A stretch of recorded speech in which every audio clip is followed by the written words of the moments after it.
بأي آلاء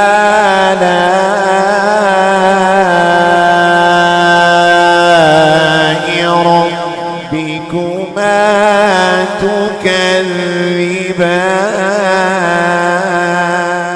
الصلاة والسلام عليك يا رسول الله صلی اللہ تعالی علیہ وسلم. گزشتہ کل جو حصہ رہ گیا تھا بیان کرنا اسی کے متعلق گفتگو کر رہے ہیں کہ جہاں ذکر ہوا کہ وَتَبَتَّلْ إِلَيْهِ تَبْتِيلًا وَاذْكُرِ اسْمَ رَبِّكَ وَتَبَتَّلْ إِلَيْهِ تَبْتِيلًا. اپنے رب کا نام یاد کیجئے، اپنے رب کا نام یاد کیجئے اور سب سے ٹوٹ کر اپنے رب سے محبت کیجئے. یہ ذکر ہوا تھی. یا پھر ایک بات ذہن میں یہ آئی کہ اللہ تبارک و تعالیٰ کے سوا کسی کی یاد دل میں آنی نہیں چاہیے. ہر لمحہ اپنے رب سے محبت اور رب کی یاد ہمارے دل میں موجود ہونی چاہیے. سب سے تعلق ختم کر کے اپنے رب سے تعلق قائم رہنا چاہیے. یہ بات کل تک ہم نے ذکر کی. اس میں یہ بات آئی کہ پھر تو ہماری شادی بھی ہوتی ہے تو پھر ذہن میں یہ خیال آ جائے کہ بھئی جب محبت صرف رب سے ہی کرتی ہے تو پھر شادی کیوں کرے؟ شادی ہو تو پھر اہلیہ سے محبت، اہلیہ سے محبت ہو تو پھر بچے ہو تو پھر بچوں سے محبت. تو ایک چیز بڑھ کر کے دوسرے تک، دوسرے سے تیسرے تک جائے تو ذہن میں خیال نہیں آتا آیا یا آئے کہ بھئی پھر شادی کیوں کرے؟ شادی نہیں کرنی چاہیے اس کے بارے میں.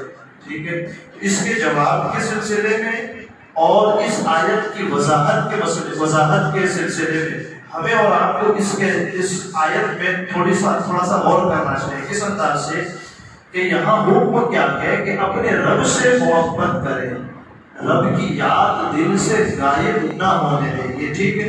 تو اس کا مطلب یہ نہیں کہ بندہ نکاح کرنا چھوڑ دے جنگل میں جا کر کے عبادت کرنے لگے. اس کا یہ مطلب نہیں. اچھا پھر مطلب کیا ہے؟ اس لیے کہ اسلام تو منع کرتا ہے. کس چیز سے اسلام منع کرتا ہے؟ اسلام منع کرتا کہ جیسا کہ حضرت طاؤوس رضی اللہ تعالیٰ عنہ سے مروی ہے، نبی اکرم نور مجسم صلی اللہ تعالیٰ علیہ وسلم نے ارشاد فرمایا اسلام میں نکاح نہ کرنا، اسلام میں نکاح نہ کرنا اور لوگوں سے کنارہ کش ہو کر کے ایک جگہ کوٹھڑی میں بیٹھ کر یا جنگل میں جا کر لوگوں سے جدا ہو کر کے عبادت کرنا، اس چیز سے اسلام نے منع فرمایا. سبحان اللہ. کیوں منع فرمایا؟ اس لیے کہ تم پر حق ہے کس کا؟ حقوق اللہ بھی ہے، تم پر حقوق العباد بھی ہے. کچھ اللہ کے حق ہے، کچھ بندوں کے حق ہے. تم میں جس ماں باپ نے تمہیں پیدا کیا ان کا بھی تم پر حق ہے. جن کے ساتھ آپ نکاح کریں گے اس کا بھی حق ہے. جو بچے پیدا ہوں گے ان کا بھی آپ پر حق ہے. تو ہم پر حقوق اللہ بھی ہے اور حقوق العباد بھی. تو اسلام تو کنارہ کشی اختیار کر لیں، یعنی جنگل میں چلے جائیں، اکیلے زندگی گزارے، خود اس سے منع فرماتا ہے. اور آقا خود ارشاد فرماتے ایسا نہ کرو کہ تم نکاح نہ کرو. اس کے بارے میں پھر حضرت عائشہ صدیقہ رضی اللہ تعالیٰ عنہا سے پوچھا کہ نکاح نہ کرنے کے بارے میں آپ کیا رائے دیتے ہیں؟ امہات المؤمنین میں سے حضرت عائشہ صدیقہ رضی اللہ تعالیٰ عنہ سے پوچھا گیا کیا آپ یہ بتائیے کہ ایک بندہ نکاح نہ کرے آپ کی کیا رائے؟ کرنا چاہیے یا نہیں کرنا چاہیے؟ ہماری اماں سے یہ سوال ہوا تو آپ جواب دیتی ہیں کہ میں وہ جواب ہوں جو قرآن دیتا ہے. سبحان اللہ. اور پھر قرآن مقدس کی آیت تلاوت کرتی ہے اور کہتی ہے وَلَقَدْ أَرْسَلْنَا رُسُلًا مِّن قَبْلِكَ وَجَعَلْنَا لَهُمْ أَزْوَاجًا وَذُرِّيَّةً. سبحان اللہ. کیا ہم نے تم سے پہلے جو رسول بھیجے وَلَقَدْ أَرْسَلْنَا رُسُلًا مِّن قَبْلِكَ آپ سے پہلے جو رسول ہم نے بھیجے وَجَعَلْنَا لَهُمْ أَزْوَاجًا وَذُرِّيَّةً ان کے پاس ان کے لیے ان کی بیویاں بھی تھی اور ان بیویوں سے بچے بھی پیدا ہوئے. سبحان اللہ. تو جہاں نکاح نہ کرنے کا تصور آئے قرآن کہتا ہے کہ انبیاء کی سنت ہے نکاح کرنا. تو لوگوں سے کٹ کر کے جدا ہو کر عبادت کرنا اسلام اس کی تردید کرتا ہے، منع کرتا ہے.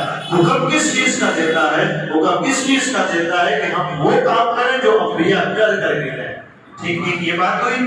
پھر دوسری مرتبہ ایک روایت میں اور حضرت عائشہ صدیقہ رضی اللہ تعالیٰ عنہ سے اس کے متعلق سوال ہوا تو آپ فرماتی ہے ایک ہشام یعنی کہ جو بندہ ہے ہشام نام کے جو شخص ہے جنہوں نے سوال کیا ان کو جواب میں کہتی ہے ہشام نکاح کرنے سے دوری اختیار نہ کرو، نکاح کرنے سے دور مت بھاگو بلکہ نکاح کرو۔ کیوں کرو؟ اللہ تبارک و تعالیٰ نے اس کائنات میں جس ہستی کو رول ماڈل بنایا، لَقَدْ كَانَ لَكُمْ فِي رَسُولِ اللَّهِ أُسْوَةٌ حَسَنَةٌ، ہم نے کائنات کے لیے سب سے بہترین ایگزامپل اگر کوئی بنایا تو ہمارے محبوب کو بنایا۔ سبحان اللہ۔ تو حضور صلی اللہ علیہ وسلم کی زندگی کی طرح زندگی گزارنے کا اللہ نے حکم فرمایا۔ اب عائشہ صدیقہ فرماتی ہیں کہ جب تمہارے نبی نے خود شادی فرمائی اور اتنا نہیں شادی فرمائی اور آپ کے نبی کو بچے بھی پیدا ہوئے تو پھر یہی تو بات ہی ختم ہو جاتی ہے کہ یہ تصور ہی غلط ہے کہ اسلام میں نکاح نہ کرنا چاہیے، یا کوئی یہ تصور کرے کہ ٹوٹ کر رب سے محبت کرنی ہے تو پھر چلو زندگی چھوڑ کر جنگل میں چلے جاتے ہیں۔ اس کا یہ مطلب نہیں آتا۔ ہاں حقوق العباد ہیں اور حقوق اللہ ہے۔ حقوق اللہ اللہ تبارک و تعالیٰ کے حق پر جو حق ہے، کیا نماز ادا کرنی ہے، زکوٰۃ ادا کرنی ہے، حج کرنا، روزے رکھنے ہیں، جو حقوق اللہ ہے ان کی پیروی بھی کرنی ہے اور حقوق العباد کی بھی پیروی کرنی ہے۔ حقوق اللہ سے بھی اللہ کو راضی کرنا ہے اور حقوق العباد کرتے کرتے بھی اپنے رب کو راضی کرنا ہے۔ جب دونوں کام کا مرکز، دونوں کام کا نتیجہ ایک ہی ہے، کیا حقوق اللہ کرو تب بھی رب راضی، حقوق العباد کرو تب بھی رب راضی، تو پھر بات جدا ہونے کی آتی ہی نہیں۔ سبحان اللہ۔ تو حقوق العباد ہو جائے تو بھی عبادت میں اور حقوق اللہ ہو تب بھی عبادت میں، تو ہر لمحہ مومن ہی ہے کہ اگر وہ اپنے بھائی سے اچھا سلوک کرے تب بھی عبادت بن جاتا ہے، اور مسجد میں آ کر نماز ادا کرے تب بھی وہ عبادت بن جاتا ہے۔ سبحان اللہ۔ تو یہاں جو تصور ایک پیدا ہو کہ لوگوں سے دور ہو کر کے اکیلے میں عبادت کرے، یہ تصور غلط ہے۔ اسلام تو یہ تصور دیتا ہے کہ حقوق اللہ بھی ہے، حقوق العباد بھی ہے، دونوں کے ذریعے اپنے رب کو راضی کرو۔ اللہ تعالیٰ مجھے آپ کو کہنے سننے سے زیادہ علم عمل کی توفیق عطا فرمائے۔ قرآن کی آیتوں کو سیکھنے، سمجھنے، اس کے ترجمے، اس کے تفسیر اور اس کے متعلق مسائل کو بھی سیکھنے سمجھنے کے اللہ تعالیٰ اپنے حبیب کے صدقے میں توفیق عطا فرمائے۔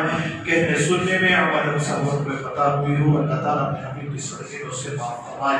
وصلی اللہ تعالیٰ علی خیر خلقہ محمد وعلی آلہ وصحبہ اجمعین برحمتہ یا